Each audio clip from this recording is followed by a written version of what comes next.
driving through the darkness in the Mississippi rain.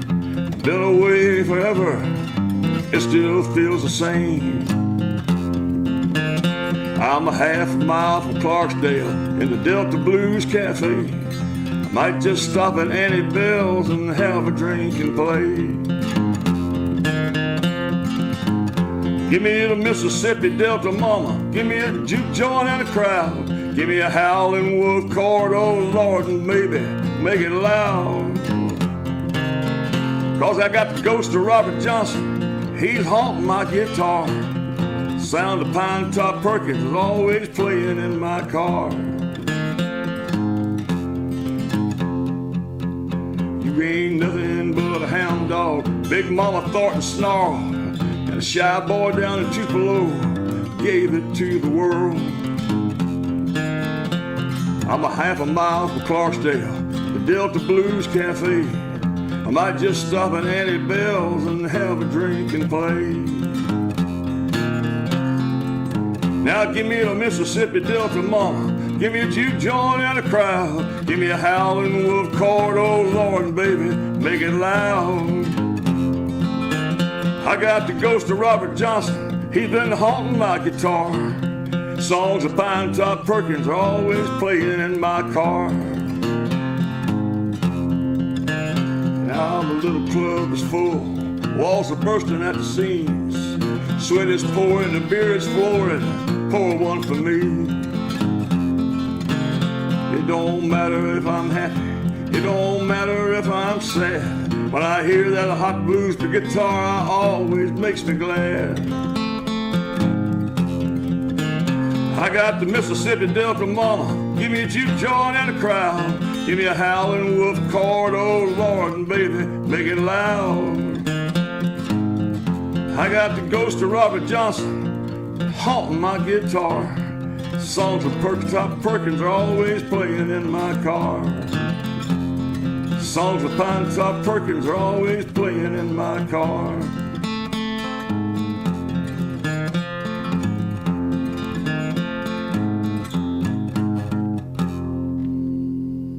All right, folks, we're back on the Shady side. We took a little hiatus and took a little time off, and we're back to finish up season 2. We're going to start today with Charlie Hewitt, who's been around a long time. Charlie, welcome to the Shady side, man. Thank you very much. I'm glad to be here. I'm glad you're here too. First of all, Charlie, I want to talk to you a little bit about how you started in the music business. You were in the folk singing business a long time before. How did you miss the British invasion and stayed with the folk singing? I didn't start playing the guitar till I came back from a year at seminary. I know, no more questions about that. And so I didn't get started until about 65. And so, the guys I learned to play with played banjos and guitars and stuff. And so that's what we played, Bob Dylan, Peter, Paul and Mary, so forth.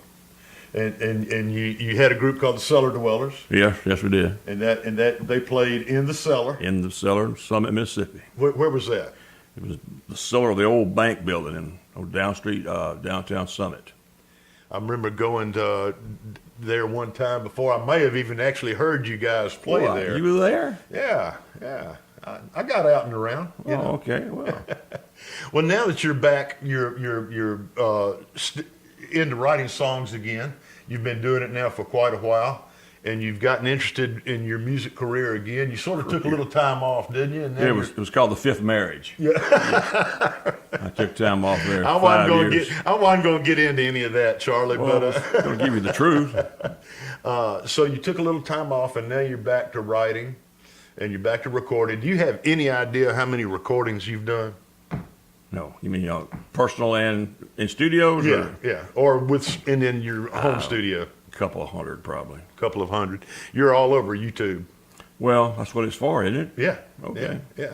So that you can put your wares out there, put your stuff out there. And now you've also got the Hewitt Family Band, which you're wearing the shirt for. Yes, we do. And y'all play a lot of outdoor festivals, and you did do some open mic things for a while. You were the host for open mic for a while. Well, we weren't the host. We opened it because we had to. It started at 8 o'clock, and we had to get back to the home. The home closed the doors at 9, so we had to be first and get on out of there. So, but we did for about 2 years, every night, every Wednesday night. Every Wednesday night. So, and then you got a lot of shows from that. A lot of people heard your band, and then y'all play all around Macomb still, and Brookhaven, and New Hebron, and Monticello, and sometimes, yeah. When it's not too hot, or when it's inside. When it's not too hot, or because I'm old. Yeah, I got you, and cranky. Tell me about the road. Oh, well, I didn't pay many dues there. We worked for the Holiday Inns, and the good thing about Holiday Inns was they gave you a free room and gave you 2 meals a day. And I think the least we ever stayed somewhere was 2 weeks, and we stayed several times. We stayed 2 months, 3 months in the same place every night. So I was lucky that way. All right, but now that's just the Holiday Inn. Did you do? I mean, you were in New Orleans on Bourbon Street. that was a folk club down there. That was about 6 weeks, and that was 6 nights a week, 4 or 5 hours a night. It was two separate groups. We played 30-minute sets off and on for 6 or 7 hours. Now, what group was that? I was the same Cellar Dwellers. Cellar From Dwellers, the cellar to down there. Now, was your cousin Jim in that group too? No, I didn't get with Jim till later. Okay. Jim started off with what turned out to be Omar and the Howlers. All right, and you and Omar are buddies. Yeah, we go back a ways. Yeah, and there's a whole list of people that you could drop their names, right? Bobby Goldsboro. Where's I didn't bring the list. I know Bobby Goldsboro, don't bring it over. Delaney and Bonnie, and yeah, we played with them. Yeah, we were part of Delaney and Bonnie Friends for one night. You were part of the Friends for one night. For yes, one sir. night. I don't know. They were very nice to us. They didn't have to be. They were very nice to us. Yeah, that's good. That's good. All right, we're going to take a break now and listen to one of Charlie's songs. Then we're going to come back on the other side, and we'll talk a couple more minutes about what he's doing right now and sort of get the past out of the way and what's happening in the future.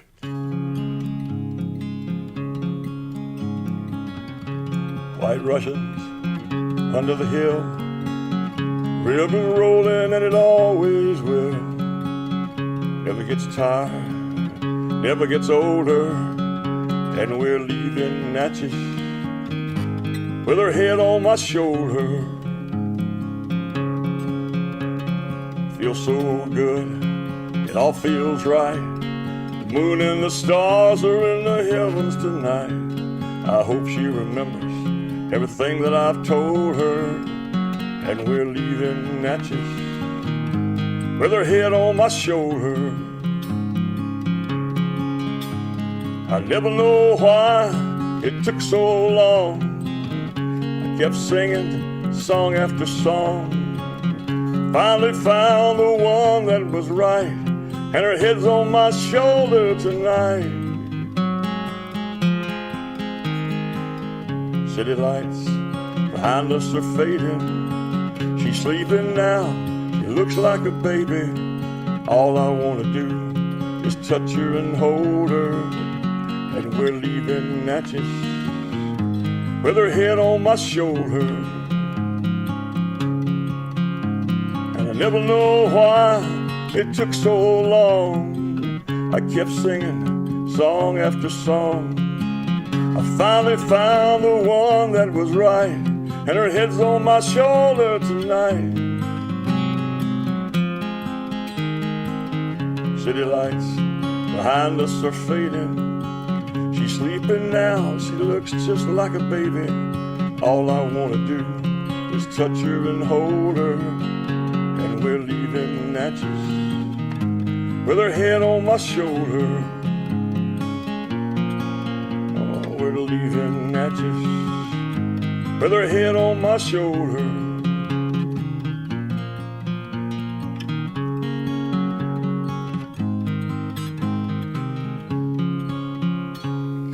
All right, Charlie, we're back, and looking forward to hearing some more from your music coming up.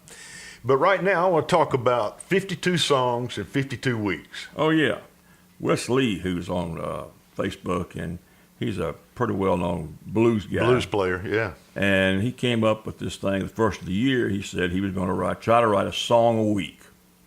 And so I thought about that, and I said, that sounds pretty good. And so I messaged him, and I'm going to try it too. We'll see what happens.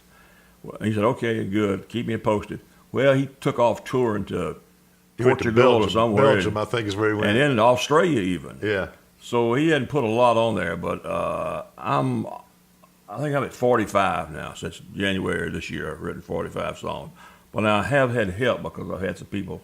I got a guy from Macomb named Jep Huffman Jr. Yeah, I was going to talk about Jep. Sends me lyrics, and he's got one of the songs I'm singing today is one of his songs. The one about the 2 days from Clarksville or whatever the name. Yeah. Clarksdale is what it is. It's kind of a blues thing. Yeah. All right. So now, how did you and Jep connect? We were friends on Facebook. I never met him. I still have not met him face to face. You're kidding. One day on my Facebook Messenger, these lyrics appeared. He didn't say anything. There was no message. Just the lyrics appeared. And it was about a mother trying to get her little boy across the Rio Grande. I forget the name of the song now. The Dreamer. Yeah, That's when the Dreamers thing were out there. And I read it, and I messaged him back and said, do you mind if I try to put a tune to this? And he said, no, do what you want to with it.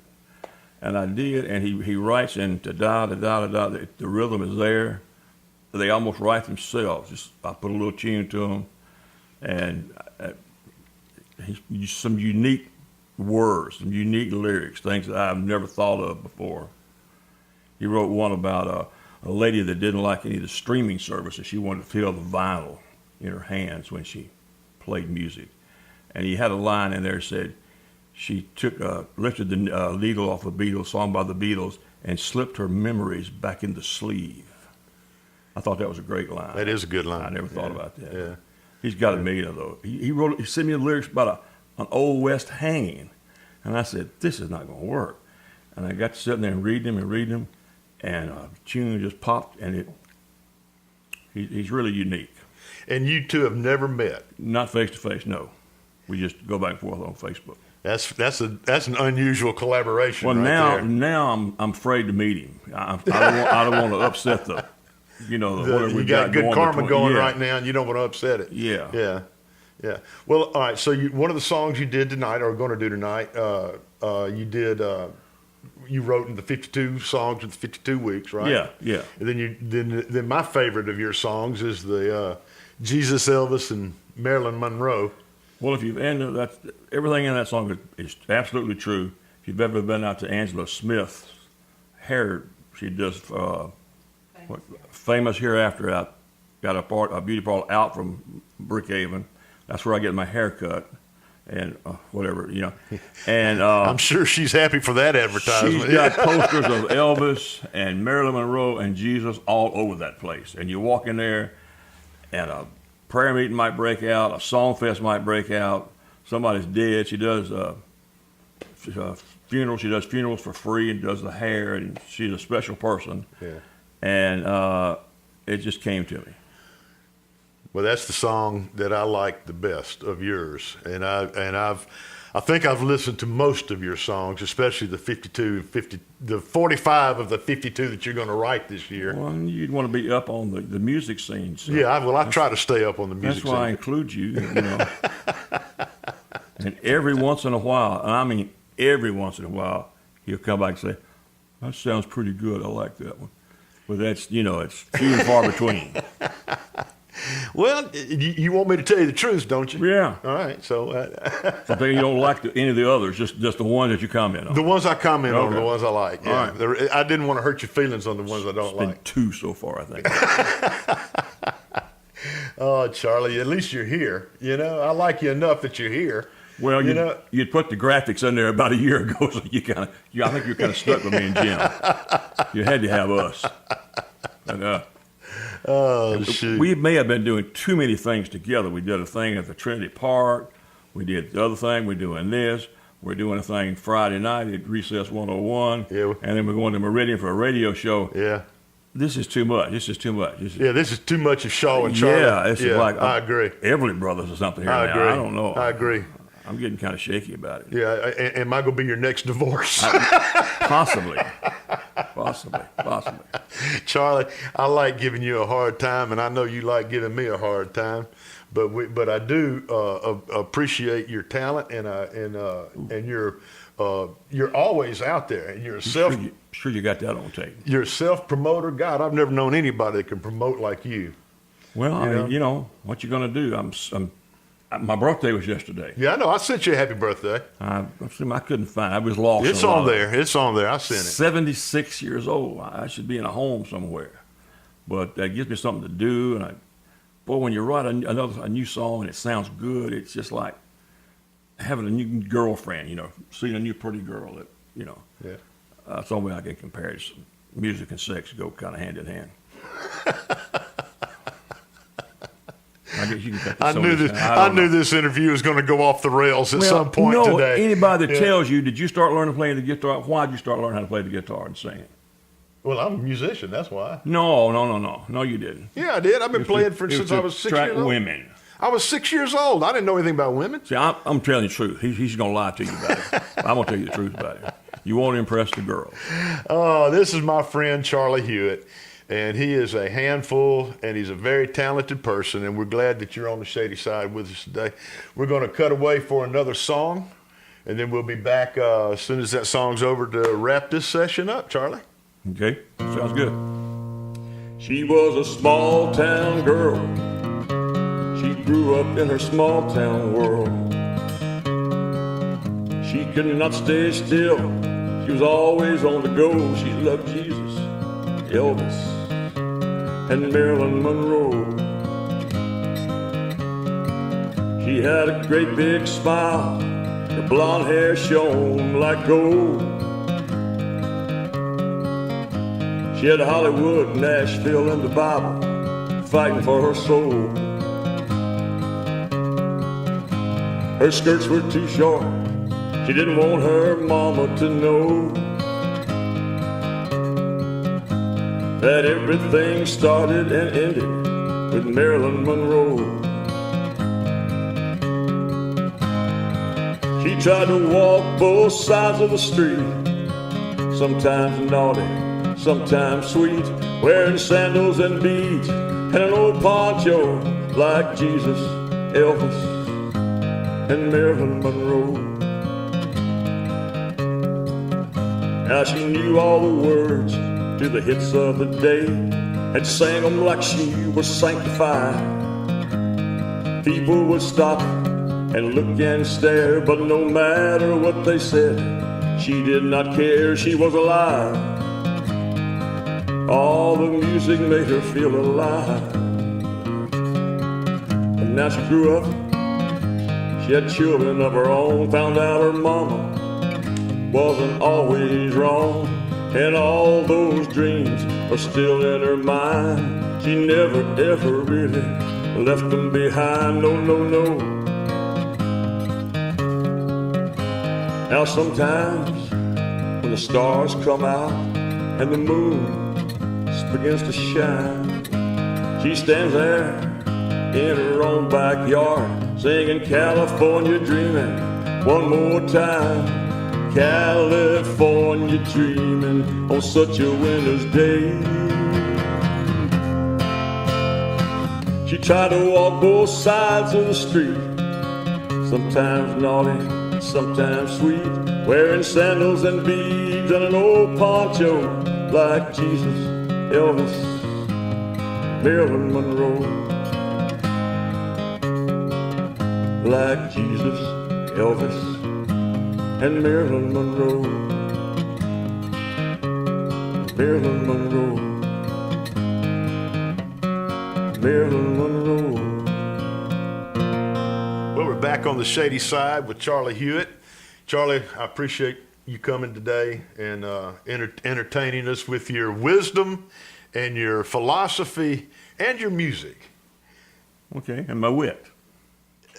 And your wit. My rapier wit. Your rapier wit. As some folks call it. Oh, folks, this is so much fun. This is Music from the Shady Side, Season 2. This is episode 3 of season 2. We've got one more coming up for this season, and then we're going to wrap it up for a while. And we'll see if there's going to be a season 3. We'll know in the near future, I think. Charlie, thanks a lot for coming by. I appreciate it. And Libby over there, thank you. I know you were just dying to sing harmony on the Natchez song. Was that the one that you did? So thanks a lot. Suggestion. Thanks a lot, y'all. We'll be back on the Shady Side very soon. And I'd like to thank everybody who supports us physically and financially. And I appreciate you listening. And I appreciate Charlie coming out and entertaining us today. That's it from Music on the Shady Side.